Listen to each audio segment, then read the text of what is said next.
ವಿಜಯನಗರ ಜಿಲ್ಲೆ ಹೂವಿನಹಡಗಲಿ ತಾಲೂಕಿನ ಗಡಿದುರ್ಗಮ್ಮ ವೃತ್ತದಲ್ಲಿರುವ ಹೊಲದ ಮನೆಯಲ್ಲಿ ಜೀವನ. ಅಂದರೆ ಪ್ರಾದೇಶಿಕ ಅರಣ್ಯದ ಪಕ್ಕಕ್ಕಿರ್ತಕ್ಕಂಥ ನಮ್ಮ ಹೊಲದೊಳಗೆ ವಾಸ ಮಾಡ್ತೀವಿ.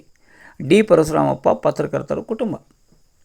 ಇವತ್ತು ಪತ್ರಕರ್ತರಾಗಿ ನಮ್ಮ ಜೀವನ, ನಮ್ಮ ಸಂಕಷ್ಟದ ಹಾದಿಯಲ್ಲಿ ನಾವಿರ್ತೀವಿ. ಹಗಲೊತ್ತಿನಾಗೂ ಕರೆಂಟ್ ಹೋಗಿರುತ್ತೆ, ರಾತ್ರಿ ಹೊತ್ತಿನಾಗ ಕರೆಂಟ್ ಏನು ಇಲ್ಲಿ ಯಾರು ತೆಗಿತಾರೆ ಅನ್ನೋದು ಬೇಕಾಗಿರ್ತೈತಿ. ಕರೆಂಟ್ ಕೂಡ ಇಲ್ಲಿ ಇರೋದಿಲ್ಲ. ಹಾಗಾದರೆ ನಮ್ಮ ಪರಿಸ್ಥಿತಿ ಏನಾಗಬೇಡ. ನಾವು ಲೈನ್ ಮನ್ರು ಕುಟ್ಯಾಗ, ಸೆಕ್ಷನ್ ಆಫೀಸರ್ ಕುಟ್ಯಾಗ, ಅಧಿಕಾರಿಗಳು ಕುಟ್ಯಾಗ ಸರ್ ಹಿಂಗಾಗೈತಿ ಅಂತ ರಿಕ್ವೆಸ್ಟ್ ಮಾಡಿ ತಿಳಿಸ್ಬೇಕು ನಾವು. ಇಂಥ ಪರಿಸ್ಥಿತಿ ಒಳಗೆ ಇಲ್ಲಿ ರಾತ್ರಿ ಹೊತ್ತಿನಾಗ ಕೂಡ ಲೈನ್ ತೆಗಿತಾರೆ ಅಂತಂದು ಹೇಳಿದ್ರೆ ಹೇಗಿರ್ಬೋದು?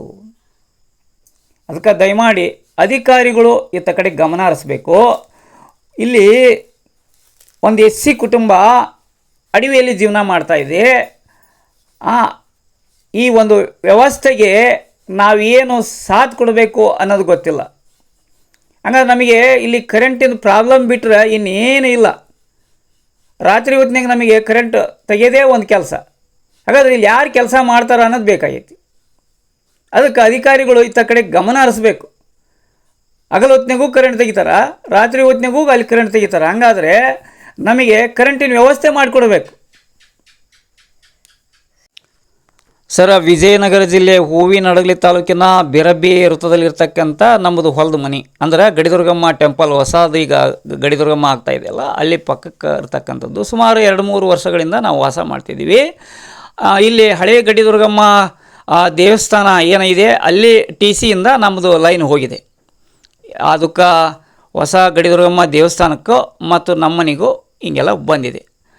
ನಾವು ಈ ಹಿಂದೆ ಅಧಿಕಾರಿಗಳು ಏನು DC ದಿವಾಕರ್ ಸರ್ ಕುಟೆಗಿಂದ ಫೈಲ್ ಪಿಟಪ್ ಮಾಡಿ, ಸರ್ ಈಗಿದೆ ನಮ್ಮದು ಕಷ್ಟ, ನಾವು ಅಡವಿಯಲ್ಲಿ ವಾಸ ಮಾಡ್ತಿದ್ದೀವಿ, ದಯಮಾಡಿ ನಮಗೆ ಕರೆಂಟಿನ ವ್ಯವಸ್ಥೆ ಮಾಡಿಕೊಡ್ರಿ ಅಂತಂದಾಗ ನಮ್ಮ ಒಂದು ದಾಖಲಾತಿಗಳನ್ನೆಲ್ಲ ನೋಡಿಕೊಂಡು ಪೇಪರ್ನಲ್ಲಿ ಬೇರೆ ಬೇರೆ ನ್ಯೂಸ್ ಬಾಗಿದ್ದು ನೋಡಿಕೊಂಡು ಜಸ್ಕಾಂ ಇಲಾಖೆ ಅಧಿಕಾರಿಗಳನ್ನು ಕರೆದು ಇಲ್ಲ ಅವರಿಗೆ ಕರೆಂಟಿನ ವ್ಯವಸ್ಥೆ ಮಾಡಿಕೊಡ್ರಿ, ಅದೇನು ಬೇಕು ದಾಖಲಾತಿಗಳನ್ನ ಅವ್ರು ಕೊಡ್ತಾರೆ. ಇವತ್ತಿನವರಿಗೆ ಕರೆಂಟಿನ ಕಂಬ ಬಂದಿಲ್ಲ ನಮಗೆ. ನಾವೇನೋ ಸರ್ ಹೇಳ್ಕೊಂಡು ಒಂದು 20,000 ರೂಪಾಯಿ ವೈರ್ ಖರ್ಚು ಮಾಡ್ಕೊಂಡು ಹೋಗಿ ಅಲ್ಲಿಂದ ಇಲ್ಲಿ ತಗೊಂಬಂದೀವಿ ಕರೆಂಟ್. ಆದ್ರೆ ಕರೆಂಟಿನ ವ್ಯವಸ್ಥೆ ನಮಗೆ ಸಿಗ್ತಾಯಿಲ್ಲ. ಯಾಕೆ ಸಿಗ್ತಾಯಿಲ್ಲ ಅಂತಂದು ಹೇಳಿದ್ರೆ ಹಗಲೊತ್ತಿನಾಗೂ ನಮ್ಮದಲ್ಲಿ ಲೈನ್ ಕಟ್ಟಾಗಿರ್ತೈತಿ, ರಾತ್ರಿ ಹೊತ್ತಿನಾಗೂ ಲೈನ್ ಕಟ್ಟಾಗಿರ್ತೈತಿ. ಮತ್ತು ನಾವು ಯಾರನ್ನ ಕೇಳ್ಕೋಬೇಕು? ಅಧಿಕಾರಿಗಳನ್ನು ಕೇಳ್ಕೋಬೇಕು. ಇಲ್ಲಿ ಬೇರೆ ಕರೆಂಟ್ ಐತೆ ಅಂತ ಹೇಳ್ತಾರೆ, ಲೈನಲ್ಲಿ ಗ್ರಿಡ್ ಚಾರ್ಜ್ ಆಗಿದೆ ಅಂತ ಹೇಳ್ತಾರೆ. ಹಂಗಾದ್ರೆ ಹಳೆ ಗಡಿದುರ್ಗಮ್ಮ ದೇವಸ್ಥಾನದಲ್ಲಿ ಲೈನ್ ಹಂಗಾರೆ ಯಾರು ಕಟ್ ಮಾಡ್ತಾರೆ ಅನ್ನೋ ವ್ಯವಸ್ಥೆ ಬೇಕು. ಹಂಗಾರೆ ನಾವು ಅಧಿಕಾರಿಗಳು ಒಂದು ಪತ್ರಕರ್ತರ ಕುಟುಂಬ ಇಲ್ಲಿ ಜೀವನ ಮಾಡ್ತಾಯಿದೆ ಅಡವಿಯಲ್ಲಿ ಅಂತಂದೇಳಿ ಗಮನ ಹರಿಸ್ಬೇಕು.